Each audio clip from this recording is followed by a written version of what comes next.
சிவகார்த்திகேயன் மிகப்பெரிய ஆளுங்க. அவங்களாம் எங்கேயும் இடத்துல இருக்காங்க. நான் இப்பதான் முதல் கால் எடுக்கிறேன். அவங்கள மாதிரிலாம் அவங்க கொடுக்குற காசை அவங்களுக்கு திருப்பி கொடுக்கறதுல ஒண்ணுமே கிடையாதுங்க. ஏன்னா நாங்க நிக்கிறோம், மக்கள் யார் நம்மளுக்கு நிக்கிறாங்களோ அவங்களுக்கு தான் வந்து நிக்கணும். அவ்வளவுதான் விஷயம். மக்கள் போட்ட பிச்சைனால நாங்க நிக்கிறேன். மக்களுக்கு நான் செய்யறதா மாற்றே கிடையாது. அவங்க பண்ண எனக்கு பண்ணவே கிடையாது. ஏன்னா இன்னும் 5ஆம் தேதி எப்படின்னா, ஐயோ அண்ணன் முன்னாடியா, ஐயோ அண்ணன் எவ்வளவு பெரிய அவங்க தேட்டர் எவ்வளவு பெரிய படம் வரும். அது மாதிரி எப்படின்னா நம்ம வந்து பாப்பாங்க மூலம் சொன்னாரு, ஏய் அந்த படம் டிக்கெட் ஃபுல்லானா ஒரு 10 பேர் டிக்கெட் கிடைக்கலையா, சரி அடுத்த என்ன படம் வருது அப்படி வருவாங்கடா அப்படின்னு சொல்லிதான் ஆஃப் பண்ணேன். சிவான படம் கண்டிப்பா ஜெயிச்சிருந்தேன். அண்ணன் வந்து வேற லெவல்ல முதல்ல வரோம். எங்க படமும் ஜெயிக்கணும். பாலா சார், சார் வாழ்த்துக்கள். முதல்ல படம் பண்ணுவீங்க, ஹீரோ பண்ணுவீங்க. நன்றிங்க சார். விஜய் டிவிலேருந்து வந்தவங்க நிறைய பேர் வந்து ஹீரோன்னு ஆசைப்படுறாங்க. ஆனால் சிவகார்த்தியன் மாதிரி 1-2 பேர் தான் ஜெயிச்சு பெரிய ஆளானாங்க. உங்களுக்கு ஆசை வந்து சிவகார்த்தியன் மாதிரி ஆகணுமா? என்ன ஆகணும்? இன்னொன்று, சமீப காலமாக எந்த மீடியா திறந்தாலும் பாலா உதவினார், பாலா உதவினார், பாலான்னு அவ்வளவு செய்திகள் வருது. இந்த குணம் எப்படி வந்தது? அதை வந்து எப்படி செயல்படுத்துறீங்க? கொஞ்சம் விரிவாக சொல்லுங்க. ஆனால் கண்டிப்பாங்க. முதல்ல சிவகார்த்திகேயன் மிகப்பெரிய ஆளுங்க. அவங்களாம் எங்கேயும் இடத்துல இருக்காங்க. நான் இப்பதான் முதல் கால் எடுக்கிறேன். அவங்கள மாதிரிலாம் அவங்க சொன்னாரா? அப்ப நானும் அப்படியே சொல்றேன். அப்படி சொன்னா நானும் அந்த ஆளுங்க நினைக்கிறேன். நீங்க சொல்றீங்க. அவங்கெல்லாம் மிகப்பெரிய இடத்துல இருக்காங்க. ஸோ நம்ம கூட முதல்ல கால் எடுத்து வைக்கிறேன். அவங்க கூடலாம் நம்ம நிக்கலாம் முடியாது. அவங்களாம் மிகப்பெரிய இடத்துல இருக்காங்க. முதல் ஸ்டெப் வைக்கிறேன். அது நீங்க எல்லாருமே முடிவு பண்ணி கரெக்டா வந்து போய் இந்த படத்தை சேர்க்கணும்னு. அப்புறம் அந்த பாலா அந்த உதவி குணம்லாம் ஒண்ணுமே கிடையாது. நான் இங்க நிக்கிறேன்னா, இப்ப நீங்க ஒரு இதை பத்தி பாசிட்டிவ் வருவீங்கன்னா அதை பார்த்துதான் நிகழ்ச்சிகள் கிடைக்கும், நல்லா கிடைக்கும். அப்போ என்ன தவிர இங்க இருக்கிற ஒட்டுமொத்த மக்களும் போட்ட பிச்சைனால நான் இங்க நிக்கிறேன். அவ்வளவுதான். மற்றபடி இதுக்கான பதில் எதுவுமே கிடையாது. மக்கள் எனக்கு பண்ற நேரம் நான் வந்து மக்களுக்கு பண்றேன். எல்லா பணத்தையும் நீங்களே கொடுத்துறீங்களா, தானம் பண்றீங்களா, எப்படின்னு கேட்கறேன். ஆனா இல்லண்ணா, இப்போ நான் சம்பாதிக்கிறேன். நான் இந்த படம் எடுக்கனா கூட மக்கள் தான் டிக்கெட் காசு கொடுத்து தேட்டர்ல பாக்குறாங்க. மக்கள் காசு தான் எனக்கு வருது. அவங்க இந்த பையனை நம்பி ஒரு யூடியூப்ல ஒரு வீடியோ வந்துன்னா அதை பாக்குறாங்க. இல்ல வந்து ஒரு ஷோ வர வெளியே ஒரு ஓப்பனிங் போறோம்னா மக்கள் கொடுக்குற காசு தான். அவங்க கொடுக்குற காசை அவங்களுக்கு திருப்பி கொடுக்கறதுல ஒண்ணுமே கிடையாதுங்க. ஏன்னா நாங்க நிக்கிறோம், மக்கள் யார் நம்மளுக்கு நிக்கிறாங்களோ அவங்களுக்கு தான் வந்து நிக்கணும். அவ்வளவுதான் விஷயம். மக்கள் போட்ட பிச்சைனால நாங்க நிக்கிறேன். மக்களுக்கு நான் செய்யறதா மாற்றே கிடையாது. அவங்க பண்ண எனக்கு பண்ணவே கிடையாது. அவ்வளவுதான்.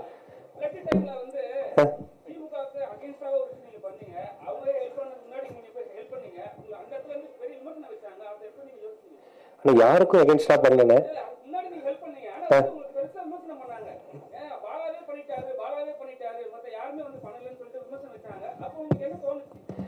சொல்றதெல்லாம் யாருக்கு எகென்ஸ்டா பண்ண, வறுமைக்கு எகென்ஸ்டாக நான் பண்ணேன். வறுமை இருக்கக்கூடாதுங்கிற எகென்ஸ்டாக நான் பண்ணேன். மற்றபடி எதுவுமே பண்ணல. நான் இப்போ இல்லை, அமுதனுக்கே தெரியும். நான் ஆரம்பத்துல இருந்து 2000-3000 சம்பளம் இருந்து அவங்க ஒரு 1000-2000 நான் செலவு பண்ணுவேன். அவனுக்கே தெரியும். ஆரம்பத்துல இருந்து அப்படிதான். அப்படி எகென்ஸ்டா என்ன கருத்து அப்படிங்கிறது நமக்கு தெரியல. நம்ம பொறுத்த ஒரே கருத்து, நம்ம சம்பாதிக்கிறத மக்களுக்கு செஞ்சுக்கிட்டே இருக்கணும். அவ்வளவுதானே, மற்றபடி ஒண்ணுமே இல்லை. பாலா சார், இந்த படம் வந்து ரஜினி சாருக்காக எழுதுனது மாதிரி ஒரு டைரக்டர் பேட்டி கொடுத்துருக்காரு. அது கொஞ்சம் விரிவா சொல்லுங்க. என்ன கேரக்டர் ரஜினி சார்ட்ட சொன்னீங்களா? என்ன மாதிரி இது? அது டைரக்டரே பேசுவாங்க. அவங்க டைரக்டர் சார். சார் ஆமா சார்.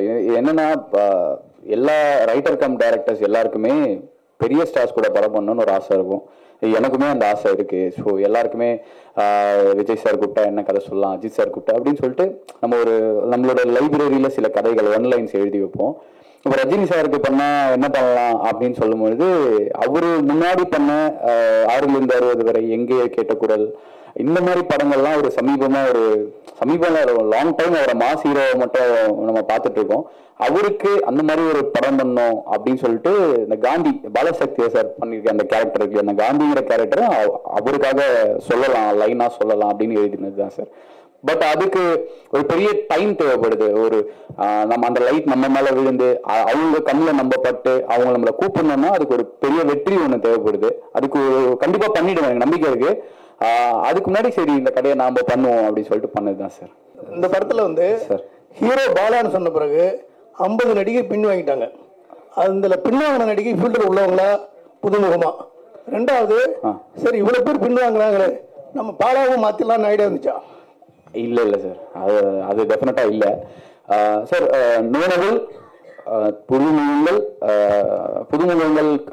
அவங்களும் ரிஜெக்ட் பண்ணியிருக்காங்க, படம் பண்ணவங்களும் ரிஜெக்ட் பண்ணியிருக்காங்க சார். சார் அது வந்து நம்ம தப்பு சரின்னு சொல்ல முடியாது சார். பிகாஸ் எல்லாருமே எதுக்கு சார் ஓடுறோம், ஒரு ஒரு சக்ஸஸ்க்காக ஓடிக்கிட்டு இருக்கோம் சார். ஸோ இங்கேயும் நிறைய ஒரு செக்ரிகேட் பண்ணிக்கிறாங்க. நான் எந்த மாதிரி படங்கள்ல அறிமுகமாகணும், யார் கூட நடிச்சா நம்ம ஃபேம் கிடைக்கும் அப்படிங்கிறத வந்து அவங்க ரொம்ப தெளிவா இருக்காங்க சார். இங்க எல்லாருமே சார் சின்னதா ஒரு சின்ன ஜூனியர் ஆர்டிஸ்ட்ல இருந்து பெரிய ஆர்டிஸ்ட் வரைக்குமே நமக்கு என்ன தேவைங்கிறதுல அவங்க ரொம்ப தெளிவா இருக்காங்க சார்.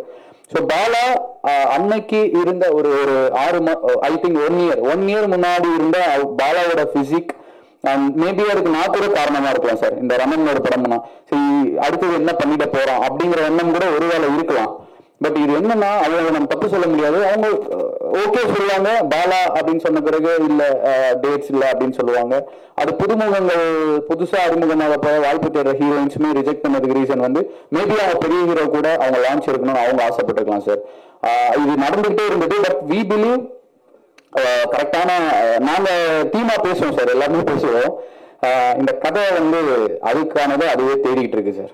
அதுதான் சார் நான் ஒரு ரன்னம்ல கிளைமேக்ஸ்ல ஒவ்வொரு உண்மையும் அதுக்கான நியாயத்தை அதுவே தேடிக்கொண்டு எழுதியிருப்பேன் ஒரு வசனம். இந்த கதை அதுக்கானதை அதுவே தேடி அதுவே டிசைன் பண்ணிக்கிச்சு சார் டில் இந்த ரிலீஸ் டேட் வரைக்கும். அப்படி மேபி இந்த கதை நமிதாக்காக வெயிட் பண்ணிச்சுன்னு நான் நம்புறேன் சார். இது யாருமே பண்ணலனாலும் கண்டிப்பா பாலா நானும் இந்த ப்ராஜெக்டை பண்ணியிருக்கோம் சார். சார் இது பாலாவுக்கும் டேரக்டர் உங்களுக்கும் தான் சார். ஃபர்ஸ்ட் சீன் வைக்கும்போது இங்க ஃப்ரேம் வைக்கும்போது பாலா என்ன சொன்னாரு, என்ன ஒரு மாதிரி வைப் ஆயிடும் எடுத்த ஒரு ஹீரோ கேரக்டர். பாலா உங்களுக்கு ஃபர்ஸ்ட் முதல்ல நீங்க வந்து சின்ன சின்ன கேரக்டர் பண்ணியிருந்தீங்க, அப்போ கொடுத்த உங்களுக்கு மரியாதை ஒன்று இருக்கும். இப்போ ஹீரோ ஆன பிறகு உங்களுக்கு கேரவன்லாம் கொடுத்தவொன்னு ஒரு மரியாதை ஒன்று இருக்கும். அது எப்படி பார்த்தீங்க? ஆக்சுவலா நான் கேரவன்ல இருக்க மாட்டேன்னா என் கேரவன் 20 பேர் போனாங்க. எனக்கு தனியா இருக்குன்னா கேரக்டர் பண்ணும்போது கிட்டத்தட்ட ஒரு 10-15 பேர், அதுக்குள்ள ஒரு 5-6 பேர் ஆர்டிஸ்ட் கொடுப்பாங்க. அவங்க அசிஸ்டன்ட்லாம் சேர்த்து 10-15 பேர் இருப்பாங்க. எனக்கு ஒரு தனி கேரவன் கொடுத்தோன்னா என்னால தனியா இருக்க முடியல. நாங்க எல்லாரும் ஒன்னா தான் இருப்போம். நானே மதன் ப்ரோ எல்லாருமே ஒரே ஜாலியா தான் இருப்போம். மேக்ஸிமம் கேரவன்ல இருக்க மாட்டோம், ஸ்பாட்ல தான் இருப்போம். இப்போ வரைக்கும் மேல நம்ம ஷூட்டிங் முடிகிற கடைசி நாள் வரைக்கும் நமக்கு ஒரு இதுவா அப்படிங்கிறது எங்களை ஏத்துக்கிறதுக்கே ஒரு டைம் ஆச்சு. அவ்வளவுதான். ஏன்னா அந்த அளவுக்கு நான் இன்ஃபீரியாரிட்டி காம்ப்ளெக்ஸ் சார், அதான் உண்மை. அதான் சார் பாலா வந்து நர்வஸா அந்த மொமெண்ட் உடஞ்சுது அங்கதான். பாலாஜியும் முன்னாடி சொன்ன மாதிரி அழகா காட்டணும் பாலாஜியை. அவன் அழகாதான் இருக்கான் சார். அவன் பயங்கர அழகு, அவன் செம்ம அழகு சார். அவன் இப்ப இல்ல, அவன் அப்பா பத்துல இருந்து அழகுதான். அவனை வந்து மக்களுக்கு அழகா காட்டணும், பாக்குறவங்களுக்கு கண்ணு குளிர்ச்சியா இருக்கணும்னு சொல்லிட்டு நாங்க ஒர்க் பண்ணோம் சார். நான் ஒர்க் பண்ணி ஃபர்ஸ்ட் ஃப்ரேம் வச்சு நான் பாலா கிட்ட சொல்லிட்டேன், ஃபர்ஸ்ட் ஷாட் நான் டேக் ஓகே பண்ணி மானிட்டர்ல காட்டுறேன், உனக்கு ஒரு கான்ஃபிடென்ட் வரும்னு சொன்னேன். அவர் ரொம்ப ஹாப்பியா ஃபீல் பண்ணான் சார் அந்த ஷாட் முடிஞ்சதும்.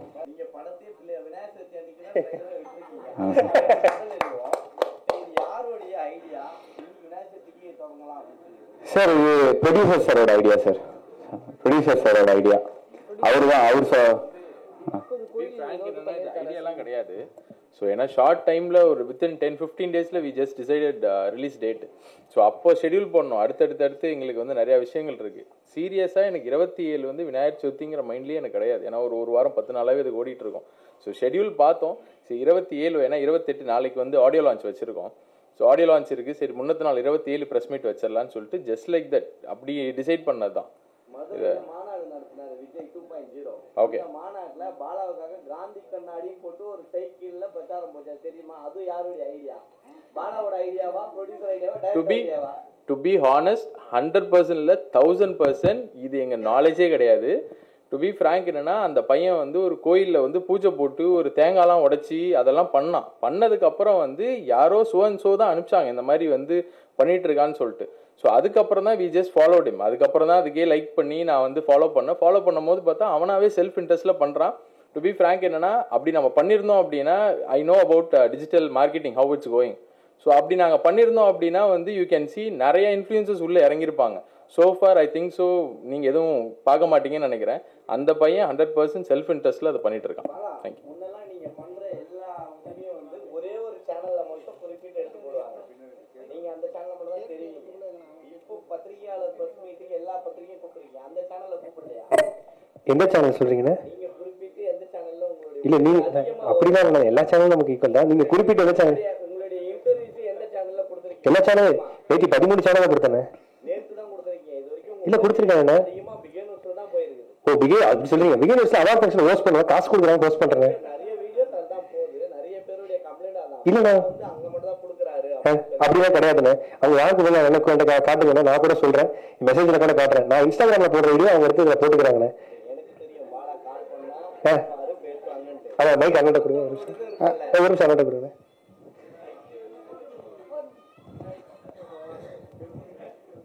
சொல்லுங்கண்ணே. நீங்க போன் பண்ணாலும் உதவி கேட்டாலும் உடனே செய்வீங்க. மத்தவங்களோட குறையும் இருக்குல்ல, ஏன்னா இங்க நிறைய பேர் யூடியூபர்ஸ் சேனல்ஸ் வந்து பிடிக்க முடியல, பாலா எடுக்க மாட்டாரு. ஏன்னா இதுக்கு முன்னாடி விஜய் டிவில இருந்து வந்தவங்க சில பேர் வந்து இதே மாதிரியான ஒரு உச்சத்துக்கு வரும்போது அதே ஆட்டிடியூட்ல வந்தாங்க. ஆனா ஆள் அட்ரஸ் எல்லாமே இப்ப காணாம போயிட்டாங்க. சோ அந்த இதுலதான் அவங்க சொல்றாங்க. ஏன்னா பாலான்ற ஒரு பையன் வந்து லாரன்ஸ் சார் சொன்ன மாதிரிதான், நீங்க உயர்ந்தால் அடுத்த ஒரு குடும்பங்கள் நிறைய உங்களுக்கு கீழே இருக்கவங்க எல்லாம் உயர்வாங்கன்றதுக்காக தான் இந்த கொஸ்டின்ஸ். நீங்களும் அதை மதிச்சு யார் போன் பண்ண எடுப்பேன். இங்க இருக்கிறவங்க ஒருத்தவங்க கூட நான் அந்த இடத்துல இல்லைண்ணே. அதெல்லாம் அப்படி மதிக்கிறவன் நான். ஏன்னா இங்க நான் ஆடு லான்ச் ஹோஸ்ட் பண்ணிருக்கிறேன், பிரஸ் மீட் ஹோஸ்ட் பண்ணிருக்கிறேன். இங்க எல்லாம் இருக்கிற ஒவ்வொருத்தருக்கும் என்ன அந்த வீடியோ எடுத்து காட்டல அப்படின்னா பாலான்ற ஒருத்தனே கிடையாது. இங்க இருக்க எல்லாருமே ரொம்ப ரொம்ப முக்கியமானவங்க. அப்படி எதுவும் விஷயம் கிடையாது. நீங்க எனக்கு தெரிஞ்சு ஏதாவது ஃபேக் வீடியோ பார்த்துருப்பீங்கன்னு நினைக்கிறேன். இல்ல லாரன்ஸ் மாஸ்டர் தான் ஃபர்ஸ்ட் உங்களுக்கு ஹீரோ ஆக்கணும்னு சொல்லியிருந்தாரு. லாரன்ஸ் மாஸ்டர் தான் காலையில விஷ் பண்ணாரா? விஷ் பண்ணாங்க. இன்னைக்கு ஆக்சுவலா அண்ணனுக்கு ஷூட்டிங் போயிட்டு இருக்கு. இந்த ஒரு 3 நாளா வந்து அண்ணனுடைய படம் ஷூட்டிங் போயிட்டு இருக்கு. அவ்வளவுதான் வரல. நாளைக்கு ஆடு லான்ச் கண்டிப்பா வருவாங்க. இன்னைக்கு அண்ணன் வர வேண்டியது ஆக்சுவலா கொஞ்சம் ஷூட்ல மாட்டிக்கினாங்க. அதனால தானே. சொல்லுங்க. இந்த கொஸ்டின் வரும்னு தெரியும். ஏன்னா அவர் வந்து ஸ்டேஜ்ல வந்து சொல்லியிருப்பாரு, இந்த மாதிரி நான் வந்து உன்னை கண்டிப்பா ஹீரோ ஆக்குறேன் அப்படின்னு சொல்லியிருப்பாரு. டு பி ஃப்ராங்க் என்னன்னா, இந்த படம் வந்து ஷெரீஃப் என்கிட்ட கதையை சொன்னதுக்கு அப்புறம் I was very strong on the story. So இதை வந்து கண்டிப்பா பாலா வச்சு பண்ணலாம் அப்படின்னு சொன்னது. பாலா வந்து மீட் பண்ணதுக்கு அப்புறம் பாலா வந்து he was very happy. Okay brother, நம்ம பண்ணுவோம் அப்படின்னு சொல்லிட்டு முதல்ல பாலா வாயிலிருந்து வந்த வார்த்தையே லாரன்ஸ் அண்ணா, பிரதர் லாரன்ஸ் அண்ணா கிட்ட ஒரு வார்த்தை கேட்டுக்கலாம். ஸோ அவர் ஏன்னா ஆல்ரெடி அவர் வந்து நான் வச்சு பண்ணலாங்கிற மாதிரி ஒரு ஐடியாவில் இருக்காரு, அவர் தப்பா நினைச்சிருவாரு அப்படின்னு சொல்லிட்டு within a second day he got appointment. So நாங்கள் போயிட்டு அவரை பர்சனலாக மீட் பண்ணோம். ஸோ பர்சனலாக மீட் பண்ணி பேசின உடனே அவர் என்கிட்ட சொன்ன ஒரு 2 வார்த்தை தான், உன்னை பார்க்கும் போது வந்து எனக்கு ரொம்ப ஜென்யூனா தெரியுறீங்க. So I think so you will finish the project. தம்பி வந்து நம்பி வரான், ஏமாத்திராதீங்க அப்படின்னு சொல்லி ஒரே வார்த்தை சொல்லி தான் he just sent. so far he is in contact. So அவர் வந்து அப் டு டேட் வந்து என்னென்ன நடக்குது எதுங்கிறதெல்லாம் அவர் வந்து கேட்டுட்டு தான் இருக்காரு. பாலா சார், செப்டம்பர் 5ஆம் தேதி சிவகார்த்திகேயன் நடிச்ச மதராசி படம் இருக்கு. அதுக்கு போட்டு நீங்கள் களம் இறங்குறீங்க. முருகதாஸ் டைரக்டர். இந்த தேதியை வந்து நேருக்கு நேரம் போதுன்னு முடிவு பண்ணது யாரு? எப்படி அவ்வளவு தைரியமா இருந்தீங்க? அது வந்து ஆக்சுவலி பாலாக்கே தெரியாது. இதுதான் உண்மை. சக்திவேலன் சார் கூட இருக்காரு. நாங்க வந்து ரிலீஸ் டேட்டை பத்தி பேசிட்டு இருக்கும்போது வேற டேட் தான் பிளான் பண்ணிருந்தோம் சார். இல்ல அவருக்கு தெரியாது சார். அதனால தான் ஆக்சுவலா நான் சொல்றேன், எனக்கு அது தெரியாது. செப்டம்பர் 5 ஓகே, இந்த கட்டணம் அவ்வளவு பெரிய படம் வருது, ஐயோ அதை எப்படி நம்ம தெரிய போறோம்? அதுதான் நான் பேசிட்டே இருக்கும்போது இப்ப பாத்தீங்கன்னா உங்களுக்கு தெரியாததே இல்ல சார். வாரம் 4 படங்கள் 5 படங்கள் வருதுங்க சார். ஸ்கிரீன் வாங்குறது தான் பெரிய விஷயமா இருக்கு, அந்த ஸ்பேஸ் எடுத்துக்கிறது தான் பெரிய விஷயமா இருக்கு. ஸோ அப்புறம் ஓடிடியோட டிமாண்ட்ஸ், அவங்க சொல்ற டேட்ஸ், இந்த மாதிரி எங்களுக்கு நிறைய சேலஞ்சஸ் இருந்தது. சொன்ன டைமுக்கு படத்தை முடிச்சிட்டோம், ரிலீஸ் கொண்டு வரணும்ன்ற ப்ரெஷர் வந்து ப்ரொடியூசர் சார் பெருசா இருந்தது. அப்போ என்னடான்னு பார்க்கும்போது நாங்க பிளான் பண்ண டேட்ல 6 படம் வருது சார். சரி என்ன பண்ணலாம் அப்படின்னும் போது ப்ரொடியூசர் சார் வந்து கார்ல சும்மா நான் வண்டி ஓட்டிட்டே இருக்கேன் கூட வந்துட்டு செப்டம்பர் 5 வரலாமா பிரதர்னோ. நான் ரொம்ப ஜாலியா சூப்பர் பிரதர் பண்ணிடலாம், 15 நாள் முன்னாடி சார் நீங்க போய் போஸ்டர் பாருங்க, பண்ணிடலாம் பிரதர். அப்புறம் வேற என்ன பிரதர், அது டே நைட்டுன்னு ஒர்க் பண்ணலாம் பிரதர். நான் வந்து கிண்டலா பேசிட்டு இருந்தேன், சீரியஸா என்ன கலாய்க்கிறாருன்னு நினைச்சு பேசிட்டு டிஸ்ட்ரிபியூட்டர் ஆபீஸ்க்குள்ள போயிட்டோம். சக்திவேலன் சாருக்குமே தெரியாது. திடீர்னு சொல்றாரு செப்டம்பர் 5ன்னு. எனக்கு ஒண்ணுமே புரியல. சார் இவ்வளவு நேரம் பிரதர் நீங்க சீரியஸா தான் பேசிட்டு இருந்தீங்களா? ஆமா நீங்க தான் சொன்னீங்க டே நைட்டு வேலை பாக்குறேன்னு, இப்ப நான் மாத்தி பேசுறீங்கன்னு என் பக்கம் திரும்பிச்சு பாலு. சீரியஸா சொல்றேன், 7 நாள் ஆகுது, எல்லாருமே இப்பயுமே அந்த வேலை போயிட்டு இருக்கு. மறுபடியும் ஓடிட்டாரு, இப்ப முடிச்சுட்டு நான் மிக்ஸுக்கு போகணும். இவனுக்கு கால் பண்ணேன் நான், செப்டம்பர் 5 தானே அண்ணா, இந்த வடிவேல் ஒரு சீன்ல சொல்லுவாரு, ஐயோ நீங்களா நீங்க அந்த டோன்ல பேசுறேன் அண்ணா அண்ணா எப்படி 5 சொல்லி, இல்லடா we don't have option, நம்ம இந்த டேட்ல வந்தாகணும். ஸோ அவரு மிகப்பெரிய ஹீரோ, அவரு படம் டிக்கெட் கிடைக்காம ஒரு 100 பேர் 10 பேர் இருப்பாங்கல்ல, அவங்க வந்து பாத்துருவாங்களான்ற நம்பிக்கையில இந்த படம் நாங்க இறங்குறோம். இதை சொல்லிதான் சால்வ் பண்ணாங்க. என்னன்னா இன்னும் 5ஆம் தேதி எப்படின்னா, ஐயோ அண்ணன் முன்னாடியா, ஐயோ அண்ணன் எவ்வளவு பெரிய அவங்க தேட்டர் எவ்வளவு பெரிய படம் வரும், அது மாதிரி எப்படின்னா நம்ம வந்து பாப்பாங்க கேட்கும்போது சொன்னாரு, ஏ அந்த படம் டிக்கெட் ஃபுல்லானா ஒரு 10 பேர் டிக்கெட் கிடைக்கலையா, சரி அடுத்த என்ன படம் வருது அப்படி வருவாங்கடா அப்படின்னு சொல்லி தான் ஆஃப் பண்ணேன். அண்ணா அண்ணா சிவான படம் கண்டிப்பா ஜெயிச்சிருந்தேன். அண்ணன் வந்து வேற லெவல்ல முதல்ல வரோம், எங்க படமும் ஜெயிக்கணும்ல. காந்தி கணக்கு கேள்விப்படுவாரு. காந்தி அது போட்டிருக்காருல்ல சார், அதான் காந்தி. அவரு காந்தி சார், அவர் போட்டிருக்க கண்ணாடி சார், அதான் கதை சார்.